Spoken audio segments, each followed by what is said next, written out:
Hi everybody, it's about 3 p.m. here for me. I set my alarm early this morning to tune in to the Kohberger plea hearing. That was at 1 a.m. my time, so I'm feeling a little bit worse for wear, but that's okay. It was educational. What do you say? What do you say? Guilty plea at the 11th hour. It must happen a lot. I think this is perfectly normal.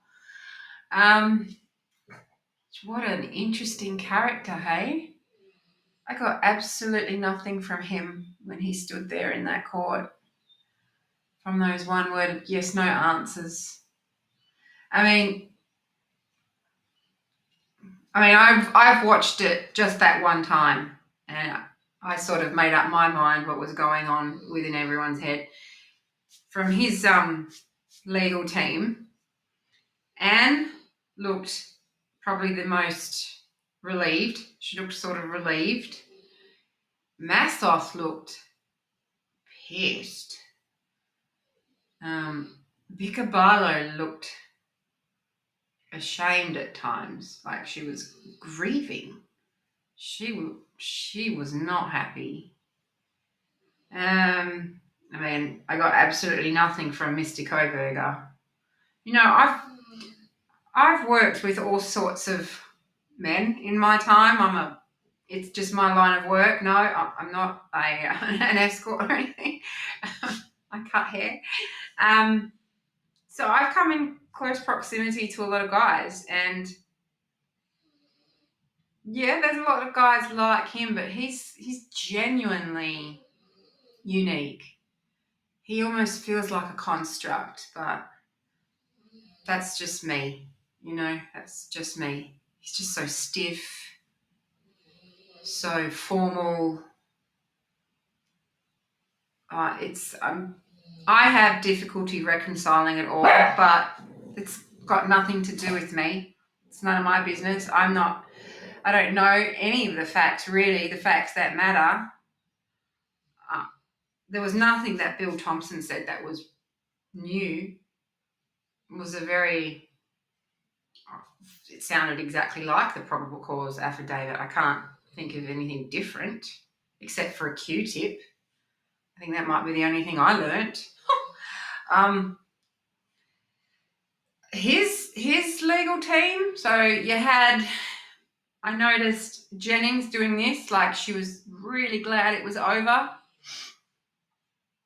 Mr. Hurwitz sort of just lying back in his chair, taking care of business.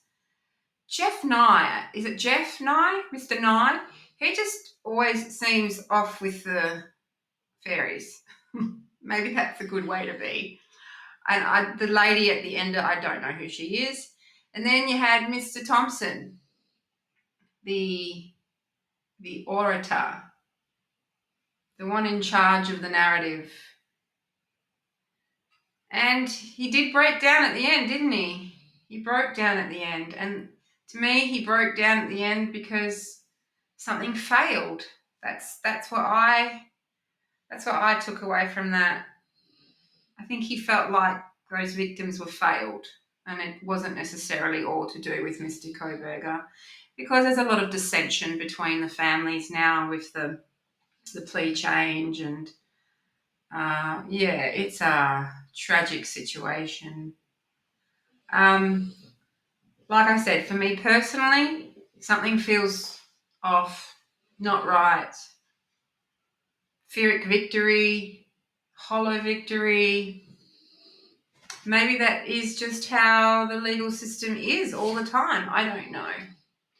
But if it brings closure to the families, that's good. I also just wanted to pop on and say that in case anything I've ever said or written in any way contributed to the absolute circus that this was becoming, I'd like to apologise, and I really hope that if anything I've ever said or done has hurt anyone, families or whatever, I certainly hope, that, I mean, I'll pay for that karmically at some point, I suppose, but yeah, that was never my intention. So it's there's a long way to go, obviously. I guess now we all just have to sit back and listen to the Ramslins and is it Burgess? We'll just have to sit back and listen to the Mind Hunters now, because they were right all along, weren't they? He was a budding serial killer. Anyway, that's all I have to say. I'm pretty tired. It's good for me that this is over, to be honest. I might be able to focus on other things that are less draining. So yes, have a lovely day. And I will see you when I see you. I like Luigi Mangione, so I'll probably be getting into that. Bye.